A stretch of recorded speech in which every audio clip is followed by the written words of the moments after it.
ये नाम था हमारी सरकारी गाड़ी का कि गवर्नमेंट ऑफ पंजाब ने बतौर असिस्टेंट कमिश्नर हमारी सवारी के लिए मुहैया की थी।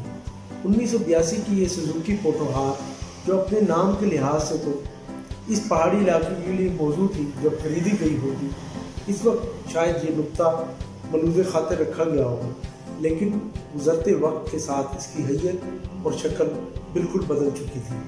इसको देखते ही हमको पितरस की साइकिल, जिसका उन्होंने जिक्र मरहूम की याद में किया है, वो याद आ गया। और हम इस घोड़े को कैसे भूल सकते हैं जिसका जिक्र मुश्ताक अहमद यूसुफी आपे गुम में कर चुके हैं, जिसकी एक टांग खराब थी और फ़ायदा कम और नुकसान ज़्यादा। आप ऐसा समझ लें, सरकारी जीप में पितरस के साइकिल, मुश्ताक अहमद यूसुफी के घोड़े की खूबियाँ बैक वक्त मौजूद थी। जब पहली मरतबा हमने लाल परी को देखा, हमारी आंखें हैरत खुली रह गई। ये गाड़ी कम कबाड़ ज़्यादा थी, मगर गवर्नमेंट के कवानीन इतने सख्त थे कि कबाड़ को महफूज रखना पड़ता है।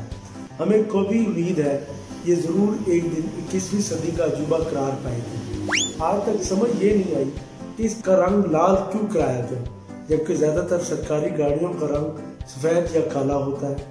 इस रंग की वजह से इस गाड़ी की धूम पूरे पंजाब में थी और बच्चे तो लाल परी को देखकर दूर से ही लाल परी का नारा लगाना शुरू कर देते हैं। पहली सवारी इसकी बहुत यादगार थी। गाड़ी को बहुत स्टार्ट करने की कोशिश की, पर इसने इनकार कर दिया। धक्का लगाकर इंजन को हरकत दी गई। ड्राइवर साहब ने पहली खामी बताई कि बैटरी ख़त्म है, नई डलवानी पड़ेगी।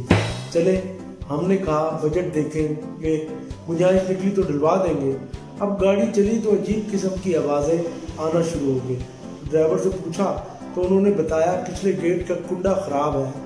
गर्मी के दिन गाड़ी में एसी का सवाल तो पैदा नहीं होता, वैसे भी ग्रेड 17 का अफसर एसी नहीं चला सकता। लेकिन हमने जब शीशा उतारने के लिए हैंडल घुमाया तो हैंडल हाथ में था। चले, बर्दाश्त किया। अभी चंद किलोमीटर का फासला तय किया था कि गाड़ी के इंजन से धुआं निकलना शुरू हुआ। गाड़ी गर्म हो गई थी, रेडिएटर से पानी निकल चुका था। हमने गाड़ी ड्राइवर के हवाले की और प्राइवेट कार पर दफ्तर रवाना हो गए। ड्राइवर गाड़ी वर्कशॉप ले गया। हमने कहा तखमीना लगाए कि कितने में गाड़ी ठीक हो सकती है। मिस्त्री ने पहले तो गाड़ी को हाथ लगाने से इनकार कर दिया, लेकिन बहुत मिन्नत के बाद जब वो माना तो हमने तखमीना देखा तो गाड़ी की नई कीमत के करीब तरीन था। बजट का कोई हाल ना था कि मुरम्मत पर पैसे लगा सके। हमने गाड़ी को वापस मंगवाया और कोठी में खड़ा कर दिया। जब तक हम वहाँ रहे, गाड़ी कोठी पर खड़ी रही। जब तब्दील हुए तो गाड़ी हमारा मुंह चढ़ा रही थी। सरकारी मुलाजमत या अफसरी में घर और कार ही मिलती है, बाकी के लिए तो अफसर को खुद मेहनत करना पड़ती है, मगर गाड़ी की सहूलत से महरूम रहे। कहावत है, दूर के ढोल सुहाने।